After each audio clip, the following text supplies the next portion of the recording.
मी किती वेळ झालं तुम्हाला सांगते बोलते बेंबीच्या देठापासून गायक देखील किती वेळ झाला गाता येतं कसा कोरडा होईपर्यंत. पेटी मास्तर देखील किती वेळ झाला पेटी वाजवते मोठं दुखत आणि मृदुंगाचार्य तर विचारता सोयी नाही किती वेळ झाला वाजित येतं काय बोलत त्यांच्या दुखात असते आणि तुम्ही मात्र ऐकताय कुठे टाळी वाजेना विठ्ठल विठ्ठल म्हणीना.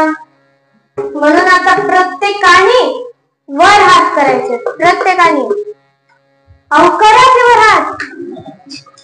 आजीबाई तुम्ही करा का दुखत आहे दुखत असलं तर करा उगा माझ्या महाग आहे नाही हो तुम्ही सांगा. प्रत्येकाने केलेत ना हात वर. आता मोठ्या आवाजामध्ये भजन करायचं विठ्ठल